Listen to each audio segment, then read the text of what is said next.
महायुतीत भाजपच्या कोर कमिटीच्या बैठकीमध्ये जागा वाटपाचा फॉर्म्युला ठरल्याचं बोललं जात आहे। भाजप महाराष्ट्रामध्ये 165, शिंदे गट शिंदेची शिवसेना 65 आणि अजितदादा यांच्या राष्ट्रवादी काँग्रेसला 55 जागा दिल्या जातील आणि त्यासोबतच इतर जे मित्रपक्ष आहेत त्यांना 4 ते 5 जागा दिल्या जातील असं बोललं जात आहे। ही माहिती सूत्रांकडून मिळते। आपल्यासोबत संजय शिरसाटे, आपण त्यांच्याशी बोलणार आहोत। सर, जी माहिती येते ती मान्य आहे का? ही माहिती मुळात चुकीची। कोणत्याही पक्षाच्या बैठकीत ती कोर कमिटीची असेल, प्रत्येक पक्षाची कोर कमिटी असते, परंतु त्याच्यामध्ये घेतलेला निर्णय म्हणजे हा महायुतीचा निर्णय आहे असं समजायचं काही कारण नाही। तुमच्या माहितीचं सांगतो, अशी कोणतीही बोलणी झालेली नाही, असं कोणताही फॉर्म्युला ठरलेला नाही।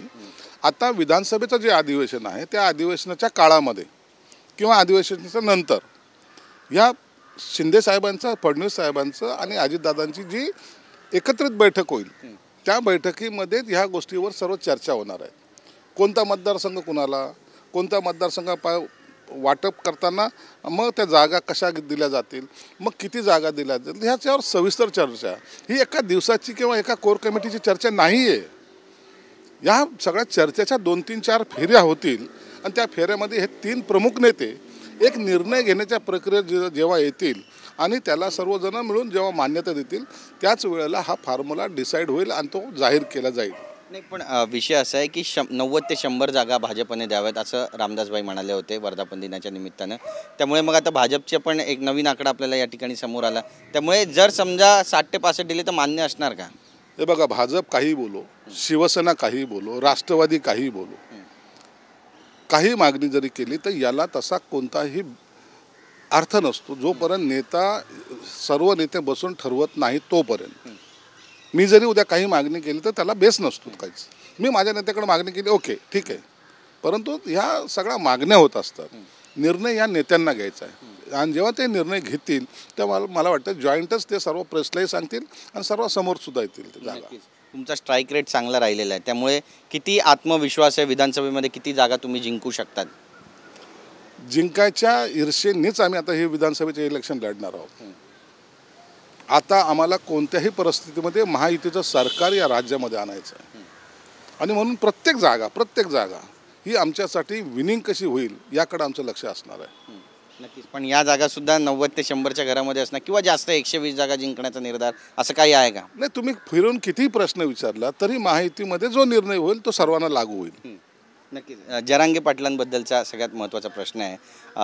त्या ठिकाणी आता त्यांनी मागणी केलेली आहे की सरकारनं सगळे सोयऱ्यांची लवकरात लवकर अंमलबजावणी करावी आणि अशी पण मागणी येते की जोपर्यंत सरकार आहे, जोपर्यंत विधानसभा लागत नाही तोपर्यंत ही मागणी मान्य करायची आणि त्यानंतर काय होईल ते आपण पाहूया।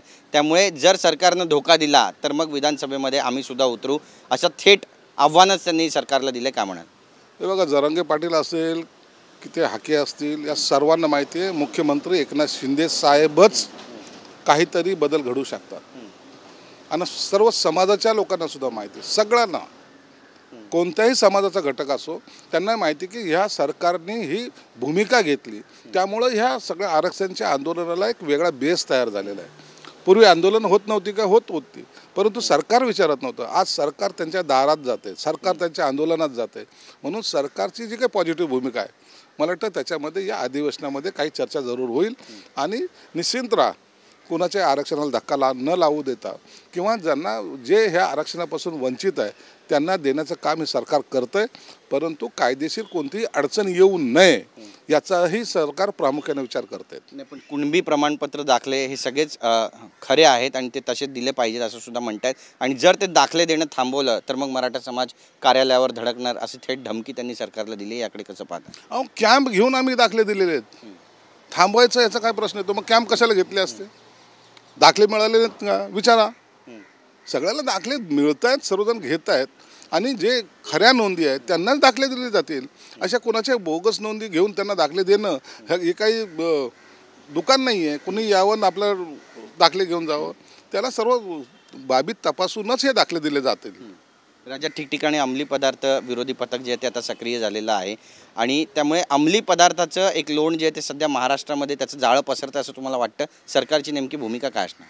नाही, अंमली पदार्थाबद्दल सरकार अत्यंत सिरियस आहे। आत्ताच मुख्यमंत्री साहेबांनी सुद्धा त्याच्यावर भाष्य केलेलं आहे आणि याचं केंद्र वेगवेगळ्या ठिकाणी तयार होण्याचा काही लोक प्रयत्न करत आहेत। मॅक्झिमम जर तुम्ही पाहिलं तर पुण्यासारख्या मोठ्या शहरात असे धंदे थोडंसं प्रमाण त्याचं वाढत चाललेलं आहे.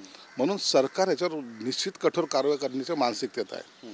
आणि आज तुम्हाला 1-2 दिवसामध्ये हा सगळा प्रकार दिसतील. आता गेल्या महिन्यामध्ये 1.5 महिन्यामध्ये पुण्यामध्ये जवळपास 1000 कोटीचं ड्रग्स पकडले गेलेले आहे. म्हणून हे जे सत्र आहे हे थांबणार नाही आणि ह्या ड्रगवाल्यांना चाप हे सरकार लावेलच. नक्कीच एक महत्त्वाचा प्रश्न आहे. वारे वाहतात गेल्या अनेक दिवसांपासून कॅबिनेट विस्तार होईल, जो रखडलेला कॅबिनेट विस्तार आहे तो होईल, तुमच्याही नावाची चर्चा आहे. पण 25 तारखेला होईल का 24 तारखेला होईल अद्यापही घोषणा झालेली नाही आहे. अधिवेशनापूर्वी होईल असं देखील बोललं गेलं. पुन्हा एकदा लॉलीपॉप देण्यात आलं आहे का सरकारकडून सगळ्या नेत्यांना, इच्छुक उमेदवारांना किंवा नेत्यांना?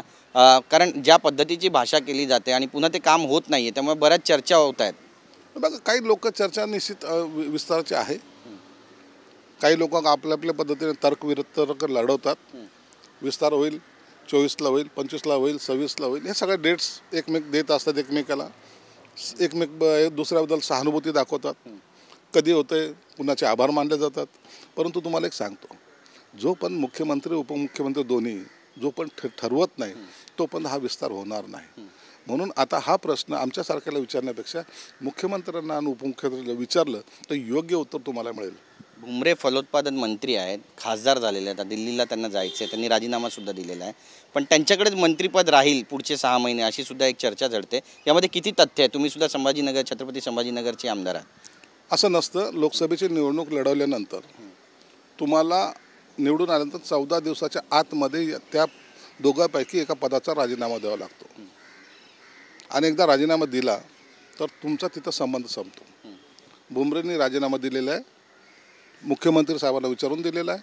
आणि मला वाटतं त्यांनी आता त्या मंत्र्याचं खातं त्यांच्याकडे राहणार नाही. ते खासदार आहेत, तिकडे दिल्लीचे खासदार राहतील.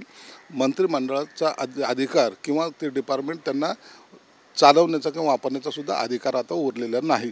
म्हणून हे जो काही गैरसमज पसरला जातो तो गैरसमज काढून टाका. भुमरे आता मंत्री नाहीत तर ते खासदार आहेत. पण त्यांच्या खात्याचा निर्णय मग मुख्यमंत्री घेतील. आता सर्व जे खाते जे वाटप झालेले नाहीत किंवा जे खाते आता आलेले आहेत ते सर्वचे अधिकार हे मुख्यमंत्री साहेबांकडे असतात. मुख्यमंत्रीच त्या खात्याचे निर्णय घेत असतात. धन्यवाद आमच्याशी बोलल्याबद्दल. तर मुख्यमंत्री आता कधीपर्यंत निर्णय घेणार आहेत आणि राज्यामध्ये मंत्रिमंडळ विस्तार कधीपर्यंत होणार पाहणं महत्त्वाचं ठरेल. कॅमेरा पर्सन योगेश गुरवसह गिरीश गायकवाड, TV9 मराठी, मुंबई.